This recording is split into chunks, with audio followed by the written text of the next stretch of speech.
Okay, looking at this unit, it's on pump down. It's not come on back on yesterday.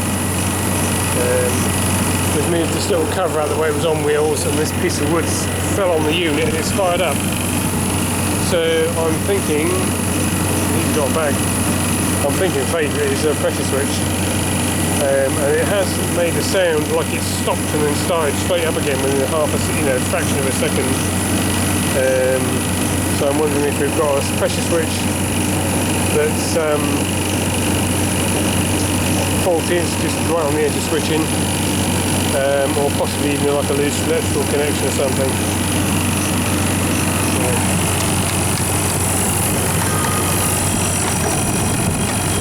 Oh well. There's something in there. Okay. We've checked through everything. Pressure switches, we've tapped everything, can't get it to play up again. I think when I hit that it might have been a coincidence. I'll go through it and make sure the wires are tight, but I couldn't get it to do it again. What theory I've got is it was really hot on Saturday. This is running at 200 psi, which is it's coming up a bit now. It's not far from where that trips. So I think that's tripped. And where the cover's broken and it's full of dirt, I think it's tripped and not reset until that piece of wood hit the unit. So we're going to change the HP switch. Okay, what we're going to do, shut the receiver valve. So we're pumping the system down. Once it's pumped down, we'll probably push the contactor into the screwdriver. We can do that because we can watch the high side and the low side pressure, so we're not going to, we know it's gone off on LP, we're not going to over pressurise the high side.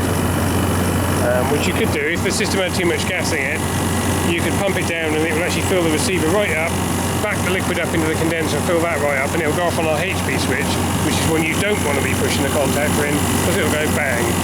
Anyway, so we'll do that, we'll pump the low side down into a bit of a vacuum, and then we can shut the high side valve in and bleed the high side pressure across into the low side. I think we need that valve open there. There we go. And then we won't have any pressure in the high side when we take this off. So that's gone down. We're gonna give that a little push-a-roo.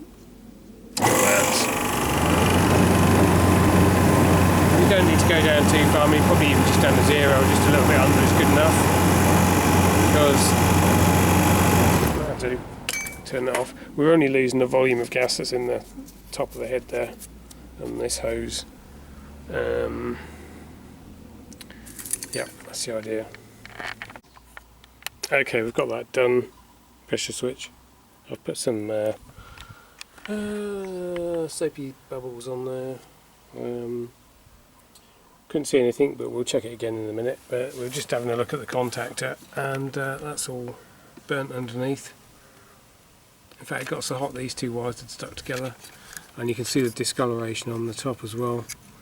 So we're going to change that. Yeah, it's all burnt on the side. So actually, it may well have been pulled in and just not making a contact through the contactor, and then when we've bashed it, that's what's made it work.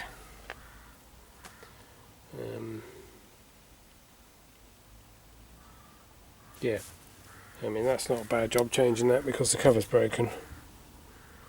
So we're on to, now it could have been this that was pulled in but not making the contact until we tapped it, or it could have been this stuck off. Condenser's quite dirty, so I think that would put the run current up quite a bit because it's going to be working hard, which wouldn't help. It's obviously single phase.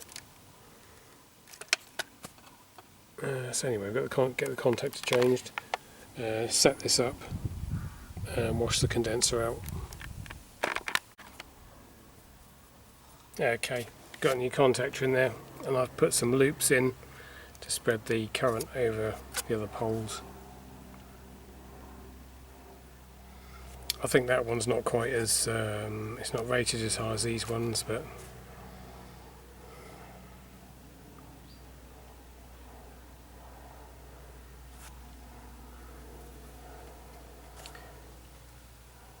Yeah, it's going to split it. This is rated up to 3 horsepower on single phase, and this is a 2 horsepower.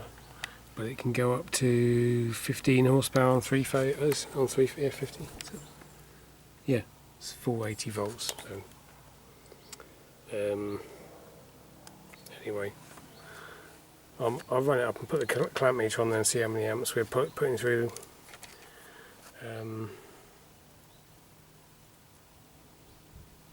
Yeah, so that could have been the issue. That could have been the issue.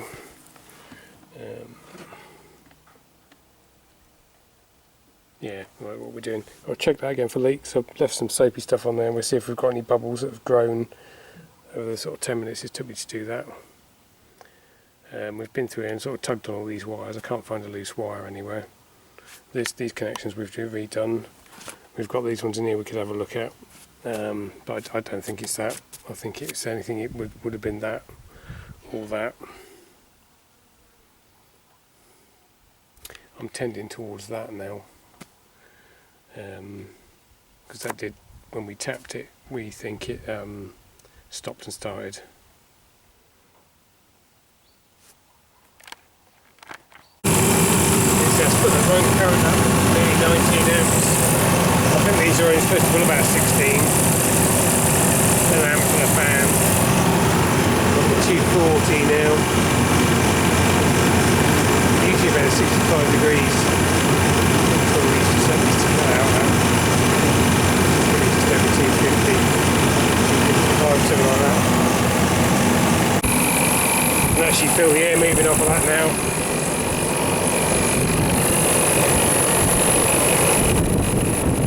Whereas before that was actually sucking the glove against the grill.